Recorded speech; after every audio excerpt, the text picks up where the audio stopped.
2025 and I'm closer to my mid-20s. Over the past year, I've celebrated holidays, gone on fun trips, tried amazing food, achieved a lot, and even cried my heart out too. But to be honest, I've also spent way too much time rotting in bed, scrolling endlessly, and putting off the things I know I should do. That changes today. So get up, it's time to reflect, reset, and build better habits. Come along with me as I try to turn things around, starting with this vlog.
Breathing.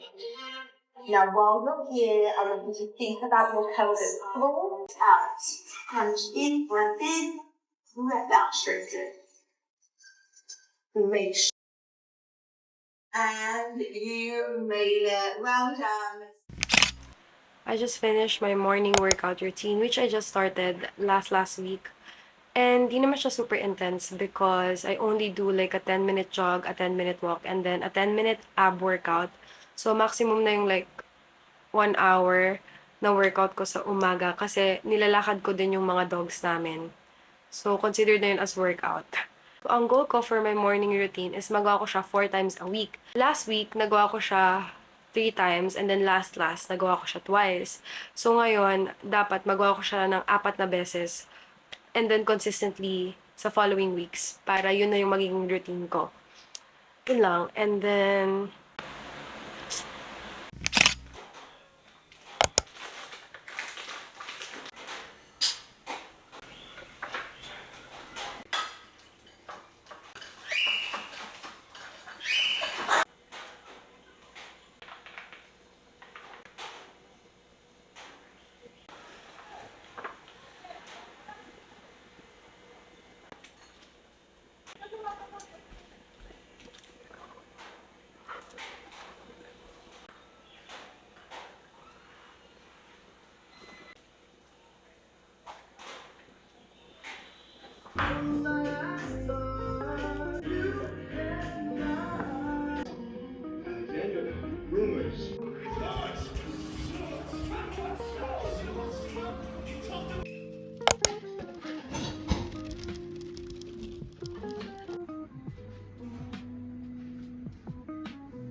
Guys, look at the cookie chunk.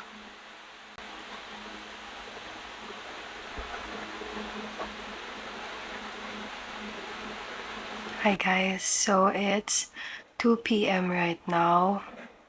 And I think magnanap muna ako for like an hour. Kasi mag-gym ako mamaya. So I need the energy plus inaanto kasi ako.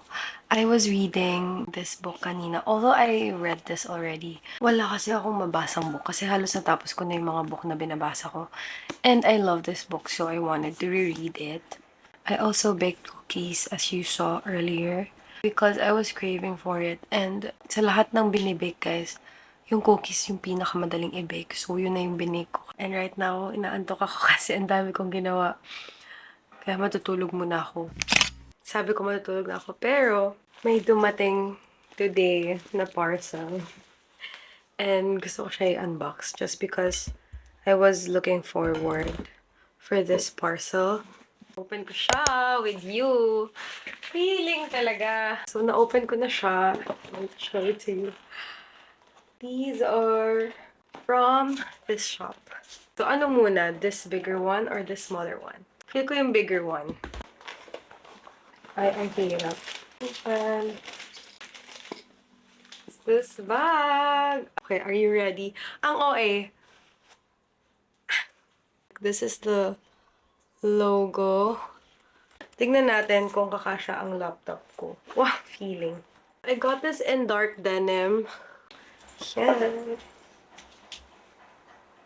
My iPad, kung kasya siya. Oh, kasya ang iPad. Tingnan natin kung kasya ang laptop ko. Na 13-inch. Hoy, kasya! Okay, kunwari dadalhin ko yung aking notebook. Oh, perfect! And then, syempre, we need our hygiene and like makeup kit. Kung kasya everything. Zipper. Oh, mabilis ma-zipper. And then, that's it.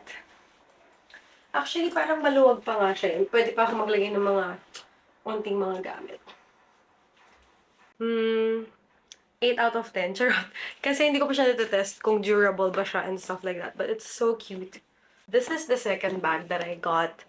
This is smaller. This is in the size medium lang. So, let's open it together. Then let's open. Oh my gosh! Ang arte!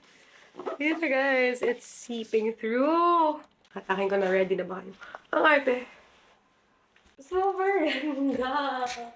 Okay, ito ulit yung logo niya, guys. The difference is, this one is pebbled leather ata. Pebbled leather. Tignan nyo, guys. Bagay siya sa outfit ko. This is in the size medium. So, mas maliit to compared sa kanina. Oh my gosh, 10 out of 10 because of the color alone. Super ganda. Okay, 360. I don't think my laptop's gonna fit, but maybe let's try. Napilit ko siya. Ayan, no? That's it. Ay, napilit ko yung laptop. Kasya silang dalawa dyan. Tingnan natin kung makaklose ko pa rin siya. Hindi ko na siya makaklose. May struggle nang i-close siya. So, pero ayan, inalis ko yung laptop. Ang meron is the iPad, the pouch, and the notebook. Oh, good enough. Oh my gosh. Super cute. These are both the bags that I got. What yung size difference nila? Tama ba? Oh. I love them both so much. Super cute.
So yung gatas yun sa'yo. Pinagod lang tayo.